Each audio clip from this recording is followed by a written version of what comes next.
Assalamualaikum warahmatullahi wabarakatuh. Nama saya Vanessa Lutfia Diauza dengan NPM 2215041018, asal sekolah SMA YP Unila Bandar Lampung. Di sini saya akan mengulas kembali tentang PPKMB Universitas Lampung 2022. Di hari pertama, Universitas Lampung mengadakan PPKMB dengan judul Ciptakan Mahasiswa Berkarya dan Berinovasi untuk Kampus Merdeka Belajar. Materi yang disampaikan pada hari pertama adalah peranan Kepolisian Republik Indonesia untuk menangani cybercrime, pengembangan karakter mahasiswa sebagai intelektual dan anti kekerasan, penguatan karakter mahasiswa dalam perspektif agama. Peranan Kepolisian Republik Indonesia untuk menangani cybercrime yang disampaikan oleh Kasubdit V Cyber Ditreskriminus Yusriandi YSIK M Medcom. Contoh pelanggaran hukum di dunia maya. Yang pertama adalah pelanggaran isi atau muatan situs web berupa pornografi, pelanggaran hak cipta, penipuan online, pencemaran nama baik, penipuan kartu kredit, serta akses digital.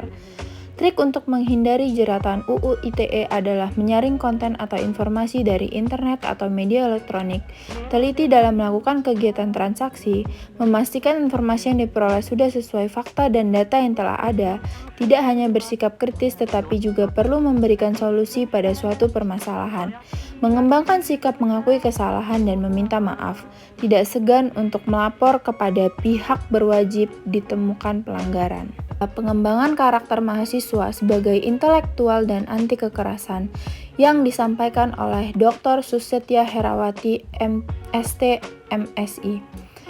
Bullying, generasi muda, dan pengertiannya.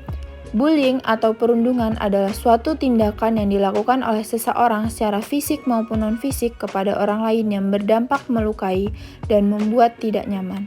Terkait dengan bullying diatur dalam pasal 76C UU nomor 35 tahun 2014 yang berbunyi, setiap orang dilarang menempatkan, membiarkan, melakukan, menyuruh, melakukan atau turut serta melakukan kekerasan terhadap anak.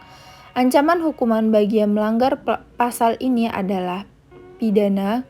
Generasi muda adalah para pelajar dan mahasiswa yang berusia antara 16 sampai 30 tahun. Generasi muda diharapkan akan menjadi agen pembangunan dan pemberi solusi bagi kehidupan bangsa. Penguatan karakter mahasiswa dalam perspektif agama yang disampaikan oleh Profesor Dr. KH Saud Akil Siroj MA Mustasyar PBNU. Hubul waton minal iman. Ungkapan ini berarti cinta tanah air atau nasionalisme merupakan bagian dari keimanan yang tidak dapat dipisahkan dan saling melengkapi antara satu sama lain. Walhasil nasionalisme dalam perspektif keislaman sama sekali tidak bertentangan dengan ajaran Islam. Bahkan semua unsur yang melahirkan ajaran tersebut inklusif dalam kitab Al-Quran, sehingga seseorang muslim yang baik adalah anggota suatu bangsa yang baik pula.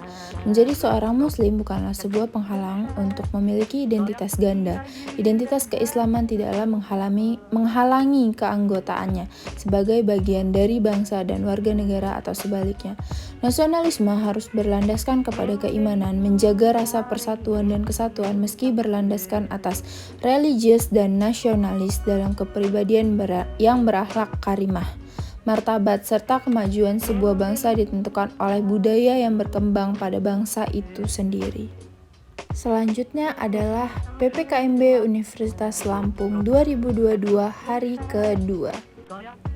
Materi yang disampaikan pada hari kedua adalah Merdeka Belajar Kampus Merdeka, Kesadaran Lingkungan Manajemen Risiko dan Kampus Sehat, Etika dan Norma Kehidupan Kampus, serta perguruan tinggi di era revolusi industri 4.0 dan kehidupan kampus pada masa pandemi. Merdeka Belajar Kampus Merdeka yang disampaikan oleh Wakil Rektor 1 Bidang Akademik Profesor Dr. Heriandi SH MS. Revolusi industri 4.0 atau juga yang biasa dikenal dengan istilah Cyber Physical System Ini sendiri merupakan sebuah fenomena di mana terjadinya kolaborasi antara teknologi cyber dengan teknologi otomatisasi. 2. Globalisasi, tidak terlihatnya batas-batas negara sehingga persaingan menjadi semakin ketat. 3. Bonus demografi, keadaan di mana penduduk yang masuk ke dalam usia produktif jumlahnya lebih banyak dibanding dengan penduduk usia tidak produktif. Bentuk kegiatan pembelajarannya adalah pertukaran pelajar, magang, asisten mengajar di suatu pendidikan, penelitian atau riset, proyek kemanusiaan, wirausaha, studi independen, kuliah kerja nyata, tematik.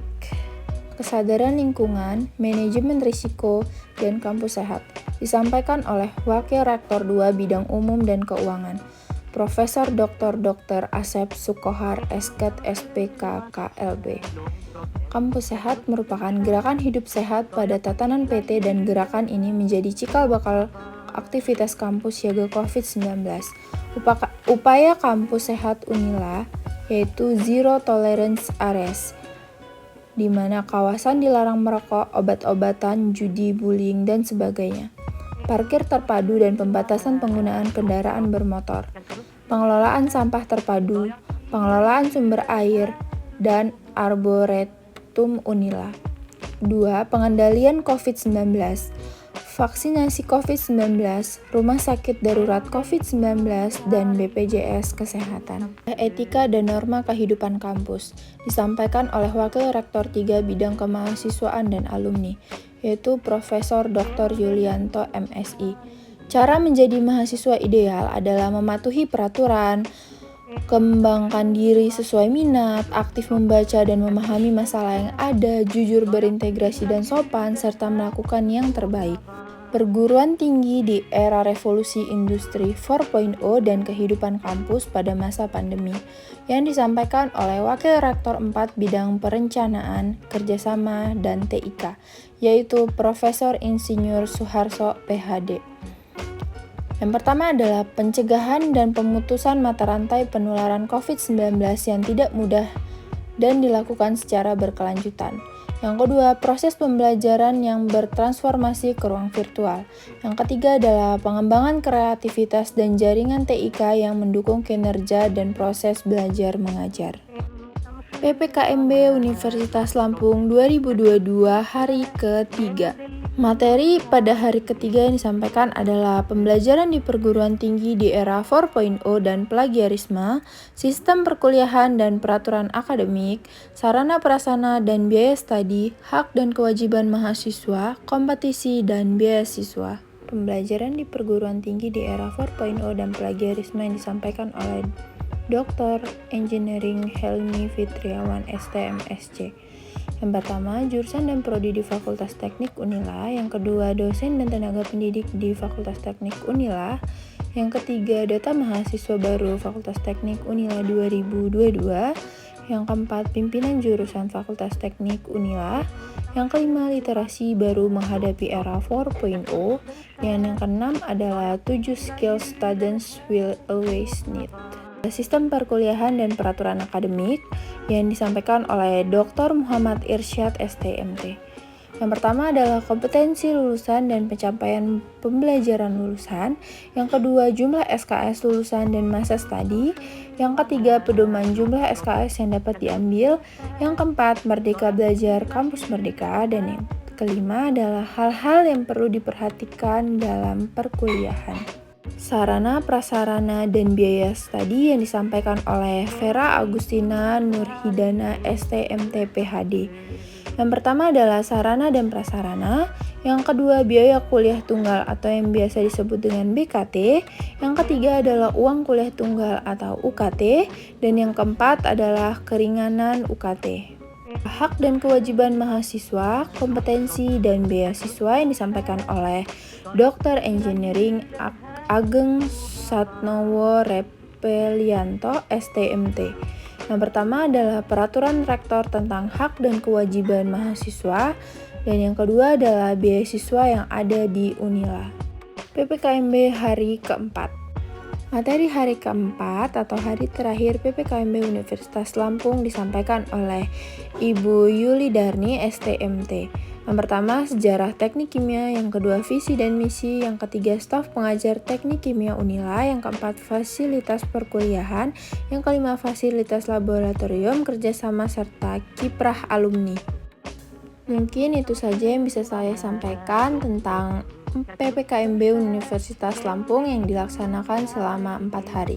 Kurang lebihnya saya mohon maaf, saya akhiri. Wassalamualaikum warahmatullahi wabarakatuh.